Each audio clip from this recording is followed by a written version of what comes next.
समस्त को नमस्कार। तो आज क्लास रे आमे सोशियो रिलीजियस मूवमेंट को डिस्कशन करबा। एई टॉपिक टी आपण मानकु सब कॉम्पिटिटिव एग्जाम पे हेल्प करिवो।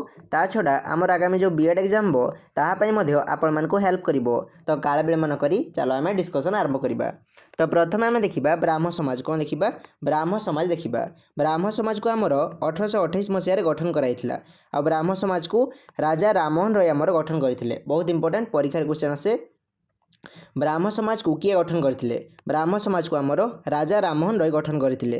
कोठारे करथिले कलिकता ठारे करथिले। बुझियला। आ ब्राह्मण समाज को हमर मोनोथेइज्म को प्रमोट करिया पे गठन कराइथिला। मोनोथेइज्म कोन? मोनोथेइज्म कहे जे आमे गोटे भगवान ऊपर विश्वास करिबा। मोनोथेइज्म कहे जे आमे गोटे भगवान को विश्वास करिबा। एई मोनोथेइज्म को प्रमोट करिया पे हमर ब्राह्मण समाज को गठन कराइथिला। ता छडा हमर सतीदाह प्रथा को विरोध करिया पे मध्ये हमर ब्राह्मण समाज को गठन कराइथिला। आ तमे मन रखिबो हमर 1829 मसिया रे सतीदाह प्रथा को हमर उच्छेद कराइथिला। किए करथिले? लॉर्ड विलियम बेंटिक करथिले। किए करथिले? लॉर्ड विलियम बेंटिक करथिले। लॉर्ड विलियम बेंटिक 1829 मसिया रे हमर सतीदाह प्रथा को हमर उच्छेद करथिले। बुझियला। तो हमर सतीदाह प्रथा को विरोध करिया पे ए ब्राह्मण समाज को गठन कराइथिला। ता छडा चाइल्ड मैरिज माने बाल्य विवाह को विरोध करिया पे हमर ए ब्राह्मण समाज को गठन कराइथिला। एई तीनोटी कारण पे हमर ब्राह्मण समाज को गठन कराइथिला। गोटे कारण हैला मोनोथेइज्म को प्रमोट करिबा, सतीदाह प्रथा को उच्छेद करिबा, चाइल्ड मैरिज को विरोध करिबा। एई सब कारण पे हमर ब्राह्मण समाज को गठन कराइथिला। ता हमर ब्राह्मण समाज को राजा राममोहन रॉय गठन करथिले। केते मसिया करथिले? 1828 मसिया करथिले। आउ ब्राह्मण समाज पूर्वरु राजा राममोहन रॉय 1815 मसिया हमर आत्मीय सभा को गठन करथिले। तो राजा राममोहन रॉय 1815 मसिया हमर आत्मीय सभा को गठन करथिले। परवर्ती समय रे ए आत्मीय सभार ना चेंज करा जाई ब्राह्मण समाज रखा गला 1828 मसिया रे। बुझियला। परीक्षा क्वेश्चन आसीबो आत्मीय सभा के गठन करथिले? एई राजा राममोहन रॉय करथिले। बुझियला। तापर आमे राजा राममोहन रॉय को विषय रे किछि इंपोर्टेंट कथा देखिबा। राजा राममोहन रॉय को फादर ऑफ इंडियन रेनेसांस कुहा जाय। माने भारत रे पुनः जागरणर पुरोधा कुहा जाय। मन रखिबो परीक्षा रे क्वेश्चन आसे फादर ऑफ इंडियन रेनेसांस का कुहा जाय? राजा राममोहन रॉय को कुहा जाय। बुझियला। आ राजा राममोहन रॉय कहउतिले जे हम इंडिया रे मॉडर्न वेस्टर्न एजुकेशन हमर शिक्षा दिया जिवो। माने भारत रे हमर इंग्रजी भाषा रे शिक्षा दिया जिवो। एई कथा हमर राजा राममोहन रॉय कहउतिले। आ मने रखिबो जो माने कहउतिले जे भारत रे इंग्रजी भाषा रे शिक्षा दिया जिवो सेमान को कुहा होतला एंग्लिसिस्ट। कोन कुहा होतला? एंग्लिसिस्ट कुहा होतला। तो राजा राममोहन रॉय हेले जणे हमर एंग्लिसिस्ट। बुझियला। आ मने रखिबो राजा राममोहन रॉय हेले एकमात्र भारतीय जे कि होचंदी हमर एंग्लिसिस्ट। माने राजा राममोहन रॉय हेले एकमात्र भारतीय जे कि कहउतिले जे हम भारत रे इंग्रजी भाषा रे शिक्षा दिया जिवो। राजा राममोहन रॉय को छाडी देले सब भारतीय कहउतिले जे भारत रे हमर संस्कृत भाषा रे किंबा पर्शियन भाषा रे शिक्षा दिया जिवो। बुझियला। एक कथा अलगा माने कहउतिले किंतु राजा राममोहन रॉय कहउतिले जे हम भारत रे इंग्रजी भाषा रे शिक्षा दिया जिवो। तेणु राजा राममोहन रॉय हेले जणे हमर एंग्लिसिस्ट। बुझियला। राजा राममोहन रॉय हमर कलिकता ठारे हिंदू कॉलेज को स्थापना करथिले जहार वर्तमान ना हला हमर प्रेसिडेंसी कॉलेज। कोन? Presidency college. ता छडा राजा राममोहन रॉय वेदांत कॉलेज को हमर स्थापना करथिले। बुझियला। ता छडा राजा राममोहन रॉय गोटे हमर जर्नल को पब्लिश करथिले जहार ना हला हमर संबंध कौमुदी। कोन? संबंध कौमुदी। यह बहुत इंपोर्टेंट परीक्षा रे क्वेश्चन आसे। संबंध कौमुदी किए स्थापना करथिले? राजा राममोहन रॉय करथिले। बुझियला। तापरे हमर ए ब्राह्मण समाज रो दुई जण हमर इंपोर्टेंट लीडर थिले। दुई जण हमर इंपोर्टेंट नेता थिले। जनकर ना हला हमर देवेंद्रनाथ टैगोर आउ जनकर ना हला हमर केशव चंद्र सेन। मन रखिबो ब्राह्मण समाज रो दुई जण इंपोर्टेंट लीडर हेले हमर देवेंद्रनाथ टैगोर आउ जणे हेले हमर केशव चंद्र सेन। आ मने रखिबो एई देवेंद्रनाथ टैगोर हेले हमर रविंद्रनाथ टैगोरंकर बापा। तमे जानिथिबो रविंद्रनाथ टैगोर हमर जातीय संगीत लिखिचंती। सेही रविंद्रनाथ टैगोरंकर बापा हेले देवेंद्रनाथ टैगोर। बुझियला। देवेंद्रनाथ टैगोर परवर्ती समय रे ब्राह्मण समाज रो हमर अलगा ही गले आ से गोटे नुवा सभा को हमर स्थापना कले। नुवा सभा को से हमर गठन कले जहार ना हला तत्वबोधिनी सभा। देवेंद्रनाथ टैगोर 1839 मसिया रे तत्वबोधिनी सभा हमर गठन करथिले। यह बहुत इंपोर्टेंट परीक्षा रे क्वेश्चन आसे। तत्वबोधिनी सभा किए गठन करथिले? तत्वबोधिनी सभा हमर देवेंद्रनाथ टैगोर गठन करथिले। बुझियला। तो यह होछि हमर ब्राह्मण समाज। ब्राह्मण समाज विषय रे हम कोन देखिले? ब्राह्मण समाज को हमर राजा राममोहन रॉय गठन करथिले। केते मसिया रे करथिले? 1828 मसिया रे करथिले। आ कोठारे करथिले? कलिकता ठारे करथिले। ब्राह्मण समाज रो पूर्व ना हला आत्मीय सभा। कोन? आत्मीय सभा जाको राजा राममोहन रॉय 1815 मसिया रे हमर गठन करथिले। ब्राह्मण समाज रो हमर दुई जण इंपोर्टेंट लीडर हेले देवेंद्रनाथ टैगोर आउ जणे हेले हमर केशव चंद्र सेन। देवेंद्रनाथ टैगोर परवर्ती समय ब्राह्मण समाज अलगा ही गले आ से गोटे नुआ सभा को गठन कले जहार ना हला तत्वबोधिनी सभा। आ देवेंद्रनाथ टैगोर 1839 मसीह तत्वबोधिनी सभा को आमर गठन करथिले। बुझीगला। तापर आम कहली जे आमर ब्राह्म समाज को मोनोथेइज्म को प्रमोट करने गठन कराइथिला, सतीदाह प्रथा को विरोध करने गठन कराइथिला, आ चाइल्ड मैरेज को आमर विरोध करने गठन कराइथिला। एही सब कारण पे आमर ब्राह्म समाज को गठन कराइथिला। बुझीगला। तापर आमे राजा राममोहन रॉय विषय पूरा डिटेल लिखिले। राजा राममोहन रॉय को फादर ऑफ इंडियन रेनेसांस कहा जाए। राजा राममोहन रॉय हेले जणे आमर आंग्लिसिस्ट। राजा राममोहन रॉय कहते जे आम इंडिया रे मॉडर्न वेस्टर्न एजुकेशन दिज्व। राजा राममोहन रॉय आमर कलिकता ठारे हिंदू कॉलेज को स्थापना करथिले, जार वर्तमान ना आमर प्रेसिडेंसी कॉलेज। राजा राममोहन रॉय आमर वेदांत कॉलेज को स्थापना करथिले। ता छडा राजा राममोहन रॉय गोटे आमर जर्नल को पब्लिश करथिले, जार ना आमर संबंध कौमुदी। कौन संबंध कौमुदी। बुझीगला। तो यह हूँ आमर ब्राह्म समाज, जहाँ विषय आम पूरा डिटेल देखिने। तापर आम देखा आर्य समाज। कौन आर्य समाज। आर्य समाज को स्वामी दयानंद सरस्वती आमर गठन करथिले। यह बहुत इंपोर्टेंट परीक्षा क्वेश्चन आसे। आर्य समाज को किए गठन करथिले। आर्य समाज को आमर स्वामी दयानंद सरस्वती आमर गठन करथिले। केते मसीह करथिले 1875 मसीह करथिले। केउठारे करथिले मुंबई ठारे करथिले। बुझीगला। तो आमर आर्य समाज को स्वामी दयानंद सरस्वती आमर गठन करथिले। तापर आमे ई स्वामी दयानंद सरस्वती विषय किछि इंपोर्टेंट कथा देखिबा। तो आमर दयानंद सरस्वती तांकर दुईटी कोर्स देथिले। गोटे है go back to the Vedas, आ गोटे है आमर इंडिया फॉर इंडियंस। यही दुईटी कोर्स को तुम मन रख। परीक्षा क्वेश्चन आसे go back to the Vedas माने वेद को तुम फेरी जाओ। एक किए कही एक आमर स्वामी दयानंद सरस्वती कही। सेमिति इंडिया फॉर इंडियंस माने भारत होउछि भारतीय मानकर। एक किए कही एक स्वामी दयानंद सरस्वती कही। बुझीगला। तापरे आमर ये दयानंद सरस्वती तांकर गोटे बुक को से पब्लिश करथिले। से बुक रो ना हला सत्यार्थ प्रकाश। कौन सत्यार्थ प्रकाश। यह बहुत इंपोर्टेंट परीक्षा क्वेश्चन आसे। सत्यार्थ प्रकाश यही बही को किए लिखिथिले। यह को आमर दयानंद सरस्वती आमर लिखिथिले। बुझीगला। आ दयानंद सरस्वती तांकर गोटे मूवमेंट आरंभ करथिले, जार ना हला सुधी मूवमेंट। कौन सुधी मूवमेंट। यह बहुत इंपोर्टेंट परीक्षा क्वेश्चन आसे। सुधी मूवमेंट किए आरंभ करथिले। सुधी मूवमेंट को आमर स्वामी दयानंद सरस्वती आमर आरंभ करथिले।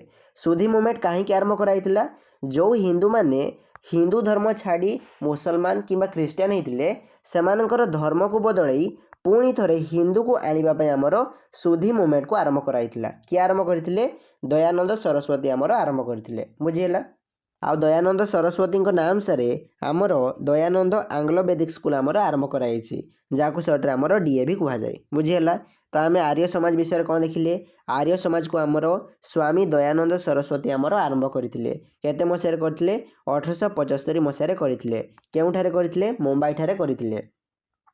आ दयानंद सरस्वती तांकर गोटे मूवमेंट करथिले, जार ना हला सुधी मूवमेंट। कौन सुधी मूवमेंट। तो आमर सुधी मूवमेंट को दयानंद सरस्वती आमर आरंभ करथिले। बुझीगला।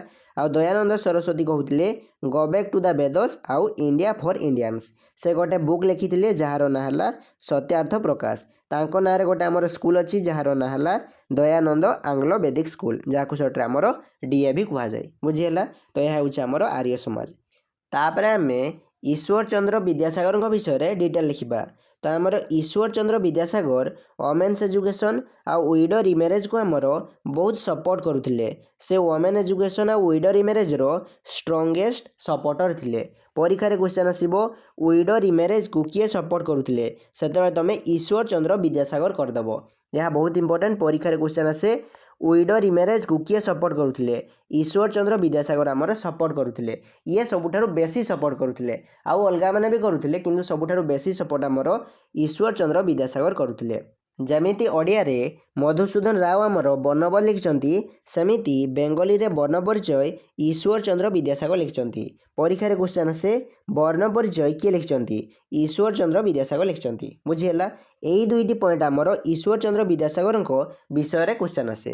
गोटे क्वेश्चन आसीबो विडो रिमेरेज को सबुठारु बेसी सपोर्ट किए करुथिले, ईश्वर चंद्र विद्यासागर करुथिले। सेमिति क्वेश्चन आसीबो वर्ण परिचय किए लिखिथिले, ईश्वर चंद्र विद्यासागर लिखिथिले। बुझीगला। तापर आमे देखिबा रामकृष्ण मिशन। कौन रामकृष्ण मिशन। रामकृष्ण मिशन को स्वामी विवेकानंद 1897 मसीह कलिकतार बेलूठारे आमर गठन करथिले। तो आमर रामकृष्ण मिशन को विवेकानंद आमर गठन करथिले। आउ रामकृष्ण मिशन को स्वामी विवेकानंद तांको गुरु रामकृष्ण परमहंस स्मृति रे आमर तैयारी करथिले। तो आमर विवेकानंद गुरु हेले रामकृष्ण परमहंस। आउ ये रामकृष्ण परमहंस ओरिजिनल नेम है गदाधर चट्टोपाध्याय। यह बहुत इंपोर्टेंट परीक्षा क्वेश्चन आसे। रामकृष्ण परमहंस ओरिजिनल ना कौन? ओरिजिनल ना है गदाधर चट्टोपाध्याय। बुझीगला। आउ आमर ये विवेकानंद रामकृष्ण मिशन जरिया दरिद्र मानकर सेवा करुले। आ विवेकानंद कहते दरिद्र सेवा ही माधव सेवा। एक कथा किए कहते? आमर विवेकानंद कहते। आ विवेकानंद ओरिजिनल नेम है नरेंद्रनाथ दत्त। कौन? नरेंद्रनाथ दत्त। आ विवेकानंद 1893 मसीह अमेरिकार चिकागो सम्मेलन को जाइए। यह बहुत इंपोर्टेंट परीक्षा क्वेश्चन आसे। विवेकानंद केते मसीह चिकागो सम्मेलन को जाइए? विवेकानंद 1893 मसीह चिकागो सम्मेलन को जाइए। बुझीगला। तो यह हूँ आमर रामकृष्ण मिशन। रामकृष्ण मिशन को स्वामी विवेकानंद 1897 मसीह आमर गठन करते। केउठारे करथिले? कलिकतार बेलूठारे करथिले। विवेकानंद गुरु ना है रामकृष्ण परमहंस। रामकृष्ण परमहंस ओरिजिनल नेम है गदाधर चट्टोपाध्याय। आ विवेकानंद ओरिजिनल नेम है नरेंद्रनाथ दत्त। सेमिति आमर ये विवेकानंद 1893 मसीह अमेरिकार चिकागो सम्मेलन को जाइए। बुझीगला। तो यही सब पॉइंट रही आमर रामकृष्ण मिशन विषय। तापर आम देखा यंग बेंगल मूवमेंट। कौन? यंग बेंगल मूवमेंट जहाँ हेनरी विवियन डेराजो आमर आरंभ करते। यह बहुत इंपोर्टेंट परीक्षा क्वेश्चन आसे। यंग बेंगल मूवमेंट को किए आरंभ करते? यंग बेंगल मूवमेंट को आमर हेनरी विवियन डेराजो आमर आरंभ करते। केउठारे करते? कलिकता ठारे आमर आरंभ करते। यही दुईटी पॉइंट आमर बेसी इंपोर्टेंट, आउ किछि इंपोर्टेंट नुहे। बुझीगला। तो आमर यंग बेंगल मूवमेंट को हेनरी विवियन डेराजो आमर आरंभ करते। कौठारे करते? कलिकता ठारे आमर आरंभ करते। बुझीगला। तापर आम देखा सत्य शोधक समाज। कौन? सत्य शोधक समाज जहाँ ज्योतिबा फुले आमर आरंभ करते। केउठारे करते? महाराष्ट्र पुणे ठारे आरंभ करते। परीक्षा क्वेश्चन आसे सत्य शोधक समाज आमर किए आरंभ करते? ज्योतिबा फुले करते। केते मसीह करते? 1873 मसीह करते। बुझीगला। आउ ये ज्योतिबा फुले से गोटे बुक लिखिते जार ना है गुलामगिरी। कौन? गुलामगिरी। यह बहुत इंपोर्टेंट, पूरा 5 स्टार इंपोर्टेंट परीक्षा क्वेश्चन आसे। गुलामगिरी यही बही किए लिखिते? यह ज्योतिबा फुले लिखिते। सेमिति आमर ये ज्योतिबा फुले गोटे न्यूज पेपर को से पब्लिश करते जार ना है दीनबंधु। कौन? दीनबंधु। परीक्षा क्वेश्चन आसे दीनबंधु न्यूज पेपर को किए पब्लिश करते? ज्योतिबा फुले करते। बुझीगला। तो यह हूँ आमर सत्य शोधक समाज। सत्य शोधक समाज को आमर ज्योतिबा फुले आरंभ करते। केते मसीह करते? 1873 मसीह करते। से गोटे आमर बही लिखिते जार ना है आमर गुलामगिरी। से गोटे आमर न्यूज पेपर को पब्लिश करते जार ना है आमर दीनबंधु। बुझीगला। तापर आम देखा प्रार्थना समाज। कौन? प्रार्थना समाज। प्रार्थना समाज को आत्माराम पांडुराम 1863 मसीह आमर गठन करते। तो आमर प्रार्थना समाज को आत्माराम पांडुराम आमर गठन करते। तापर आमर प्रार्थना समाज रे महादेव गोविंद रानाडे आमर जोग देते। महादेव गोविंद रानाडे को सर्ट रे एमजी रानाडे कहुए। कौन कहुए? एमजी रानाडे कहुए। एमजी रानाडे प्रार्थना समाज रे जोग देला परे ये प्रार्थना समाज आमर पॉपुलराइज हो गला, बेसी ख्याति अर्जन कला। परीक्षा क्वेश्चन आसे प्रार्थना समाज किए गठन करते? ऑप्शन रे आत्माराम पांडुराम न थाए से तुम कौन कर? एमजी रानाडे कर। कौन कर? एमजी रानाडे कर। किंतु ऑप्शन जदि आत्माराम पांडुराम आउ एमजी रानाडे थाए तेबे तुम आत्माराम पांडुराम मार। बुझीगला। तो प्रार्थना समाज को आत्माराम पांडुराम 1863 मसीह आमर गठन करते। तापर आमर जो एमजी रानाडे थे ये एमजी रानाडे पूर्ण सार्वजनिक सभा आमर गठन करते। केते मसीह करते? 1870 मसीह करते। तो आमर एमजी रानाडे 1870 मसीह पूर्ण सार्वजनिक सभा आमर गठन करते। यह बहुत इंपोर्टेंट परीक्षा क्वेश्चन आसे। पूर्ण सार्वजनिक सभा किए गठन करते? एमजी रानाडे करते। बुझीगला। तो यह हूँ आमर प्रार्थना समाज। प्रार्थना समाज को आमर आत्माराम पांडुराम आमर गठन करते। बुझीगला। तापर आम देखा दादा भाई नारोजी विषय में। दादा भाई नारोजी को grand old man of India कहुए। मन रख परीक्षा क्वेश्चन आसे grand old man of India क्या कहुए? दादा भाई नारोजी को कहुए। आ दादा भाई नारोजी 1851 मसीह रेहनुमाई मजदया स्नान सभा मोर गठन करते। यह बहुत इंपोर्टेंट परीक्षा क्वेश्चन आसे।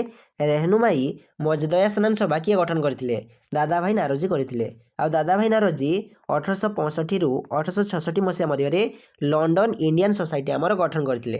परीक्षा क्वेश्चन आसे लंडन इंडियन सोसाइटी किए गठन करते? दादा भाई नारोजी करते। आ दादा भाई नारोजी 1867 ମସିହାରେ ଇଷ୍ଟ ଇଣ୍ଡିଆ ସୋସାଇଟି ଆମର ଗଠନ କରିଥିଲେ। ତ ଆମର ଇଷ୍ଟ ଇଣ୍ଡିଆ ସୋସାଇଟିକୁ ଦାଦାଭାଇ ନାରୋଜି ଆମର ଗଠନ କରିଥିଲେ। ଆଉ ଦାଦାଭାଇ ନାରୋଜି ହେଲେ ଫାଷ୍ଟ ଏସିଆନ୍ ଯିଏକି ବ୍ରିଟିଶ ପାର୍ଲାମେଣ୍ଟରେ ଆମର ଇଲେକ୍ଟ ହେଇଥିଲେ। ଏହା ବହୁତ ଇମ୍ପୋର୍ଟାଣ୍ଟ, ପରୀକ୍ଷାରେ କ୍ୱେଶ୍ଚନ୍ ଆସେ ଯେ ଆମର ଫାଷ୍ଟ ଏସିଆନ୍ କିଏ ଯିଏକି ବ୍ରିଟିଶ ପାର୍ଲାମେଣ୍ଟରେ ଆମର ଇଲେକ୍ଟ ହେଇଥିଲେ, ସିଏ ହେଲେ ଆମର ଦାଦାଭାଇ ନାରୋଜି। ଆଉ ଦାଦାଭାଇ ନାରୋଜି ଆମର ଡ୍ରେନ୍ ଥିଓରି ଦେଇଥିଲେ, ମନେ ରଖିବ ଡ୍ରେନ୍ ଥିଓରି ଆମର ଦାଦାଭାଇ ନାରୋଜି ଦେଇଥିଲେ। ଆଉ ଦାଦାଭାଇ ନାରୋଜି ଗୋଟେ ବୁକ୍ ଲେଖିଥିଲେ ଯାହାର ନାଁ ହେଲା ପଭାର୍ଟି ଆଣ୍ଡ ଅନବ୍ରିଟିଶ ରୁଲ୍ ଇନ୍ ଇଣ୍ଡିଆ। ଏହା ବହୁତ ଇମ୍ପୋର୍ଟାଣ୍ଟ, ପରୀକ୍ଷାରେ କ୍ୱେଶ୍ଚନ୍ ଆସେ ଯେ ପଭାର୍ଟି ଆଣ୍ଡ ଅନବ୍ରିଟିଶ ରୁଲ୍ ଇନ୍ ଇଣ୍ଡିଆ ଏଇ ବୁକ୍ କିଏ ଲେଖିଥିଲେ? ଏହା ଆମର ଦାଦାଭାଇ ନାରୋଜି ଲେଖିଥିଲେ। ବୁଝିହେଲା? ତ ଏହା ହେଉଛି ଆମର ଦାଦାଭାଇ ନାରୋଜିଙ୍କ ବିଷୟରେ। ଦାଦାଭାଇ ନାରୋଜିକୁ ଆମର grand old man of India କୁହାଯାଏ। ଦାଦାଭାଇ ନାରୋଜି ହେଲେ ଫାଷ୍ଟ ଏସିଆନ୍ ଯିଏକି ବ୍ରିଟିଶ ପାର୍ଲାମେଣ୍ଟରେ ଆମର ଇଲେକ୍ଟ ହେଇଥିଲେ। କେତେ ମସିହାରେ ହେଇଥିଲେ? 1892 ମସିହାରେ ହେଇଥିଲେ। ଦାଦାଭାଇ ନାରୋଜି ଆମର ଡ୍ରେନ୍ ଥିଓରି ହେଇଥିଲେ। ଆଉ ଦାଦାଭାଇ ନାରୋଜି ଗୋଟେ ବୁକ୍ ଲେଖିଥିଲେ ଯାହାର ନାଁ ହେଲା ପଭାର୍ଟି ଆଣ୍ଡ ଅନବ୍ରିଟିଶ ରୁଲ୍ ଇନ୍ ଇଣ୍ଡିଆ। ମନେ ରଖିବ ପଭାର୍ଟି ଆଣ୍ଡ ଅନବ୍ରିଟିଶ ରୁଲ୍ ଇନ୍ ଇଣ୍ଡିଆ, ଏହା ଆମର ଦାଦାଭାଇ ନାରୋଜି ଲେଖିଥିଲେ। ସେମିତି ଦାଦାଭାଇ ନାରୋଜି ଆମର ରେହନୁମାଇ ମଜଦୟାସ୍ନାନ ସଭା ଆମର ଗଠନ କରିଥିଲେ। କେତେ ମସିହାରେ କରିଥିଲେ? 1851 ମସିହାରେ କରିଥିଲେ। ସେମିତି ଦାଦାଭାଇ ନାରୋଜି ଆମର ଲଣ୍ଡନ ଇଣ୍ଡିଆନ୍ ସୋସାଇଟି ଗଠନ କରିଥିଲେ। ସେ ଇଷ୍ଟ ଇଣ୍ଡିଆ ସୋସାଇଟି ମଧ୍ୟ ଗଠନ କରିଥିଲେ। ବୁଝିହେଲା? ତ ଏହା ହେଉଛି ଆମର ଦାଦାଭାଇ ନାରୋଜିଙ୍କ ବାୟୋଡାଟା। ତାପରେ ଆମେ ଦେଖିବା ଥିଓସଫିକାଲ ସୋସାଇଟି। କ'ଣ? ଥିଓସଫିକାଲ ସୋସାଇଟି ଯାହାକୁ HP ବ୍ଲାଭାଟସ୍କି 1875 ମସିହାରେ ଆମେରିକାଠାରେ ଗଠନ କରିଥିଲେ। ତ ଆମର ଥିଓସଫିକାଲ ସୋସାଇଟିକୁ HP ବ୍ଲାଭାଟସ୍କି ଆମର ଗଠନ କରିଥିଲେ। ତାପରେ ଆମର এই ଥିଓସଫିକାଲ ସୋସାଇଟି 1882 ମସିହାରେ ଇଣ୍ଡିଆର ଏଡେୟରକୁ ଆମର ସିଫ୍ଟ ହେଇଥିଲା। ତ ଆମର 1882 ମସିହାରେ ଥିଓସଫିକାଲ ସୋସାଇଟି ଇଣ୍ଡିଆର ଏଡେୟରକୁ ଆମର ସିଫ୍ଟ ହେଇଥିଲା। ଏଡେୟରଟା ଆମର ମାଡ୍ରାସ ପାଖରେ ଅଛି। କେଉଁଠାରେ ଅଛି? ମାଡ୍ରାସ ପାଖରେ ଅଛି। ତାପରେ ଯେତେବେଳେ ଥିଓସଫିକାଲ ସୋସାଇଟି ଇଣ୍ଡିଆକୁ ସିଫ୍ଟ ହେଇଗଲା ସେତେବେଳେ ଥିଓସଫିକାଲ ସୋସାଇଟିର ପ୍ରେସିଡେଣ୍ଟ କିଏ ହେଲେ? ଆନି ବେସାନ୍ତ ହେଲେ। କିଏ ହେଲେ? ଆନି ବେସାନ୍ତ ହେଲେ। ତ ଇଣ୍ଡିଆରେ ଥିଓସଫିକାଲ ସୋସାଇଟିର ପ୍ରେସିଡେଣ୍ଟ କିଏ? ଆନି ବେସାନ୍ତ। କିଏ? ଆନି ବେସାନ୍ତ। ଆନି ବେସାନ୍ତ ହେଉଛନ୍ତି ଇଣ୍ଡିଆରେ ଥିଓସଫିକାଲ ସୋସାଇଟିର ପ୍ରେସିଡେଣ୍ଟ। ବୁଝିହେଲା? ତ ଏହା ହେଉଛି ଆମର ଥିଓସଫିକାଲ ସୋସାଇଟି। ଥିଓସଫିକାଲ ସୋସାଇଟିକୁ HP ବ୍ଲାଭାଟସ୍କି ଆମର ଆମେରିକାଠାରେ ଗଠନ କରିଥିଲେ। ତାପରେ ଥିଓସଫିକାଲ ସୋସାଇଟି 1882 ମସିହାରେ ଇଣ୍ଡିଆର ଏଡେୟରକୁ ଆମର ସିଫ୍ଟ ହେଇଗଲା। ସେତେବେଳେ ଆମର ପ୍ରେସିଡେଣ୍ଟ ହେଲେ ଆନି ବେସାନ୍ତ। ତ ଆମର ଇଣ୍ଡିଆରେ ଥିଓସଫିକାଲ ସୋସାଇଟିର ପ୍ରେସିଡେଣ୍ଟ ହେଲେ ଆମର ଆନି ବେସାନ୍ତ। ବୁଝିହେଲା?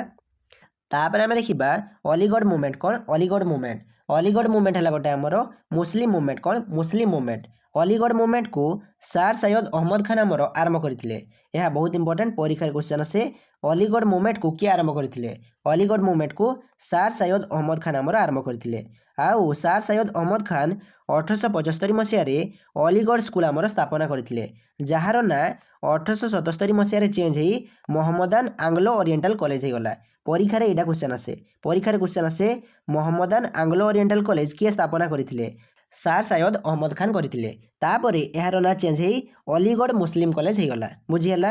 ଏଇ ଜିନିଷଟା ମନେ ରଖିବ, ପରୀକ୍ଷାରେ କ୍ୱେଶ୍ଚନ୍ ଆସେ ମହମ୍ମଦାନ ଆଙ୍ଗ୍ଲୋ ଓରିଏଣ୍ଟାଲ କଲେଜ କିଏ ସ୍ଥାପନା କରିଥିଲେ? ସାର୍ ସୈୟଦ ଅହମ୍ମଦ ଖାନ କରିଥିଲେ। ବୁଝିହେଲା? ଆଉ ଅଲିଗଡ଼ ମୁଭମେଣ୍ଟକୁ କିଏ ଷ୍ଟାର୍ଟ କରିଥିଲେ? ସାର୍ ସୈୟଦ ଅହମ୍ମଦ ଖାନ କରିଥିଲେ।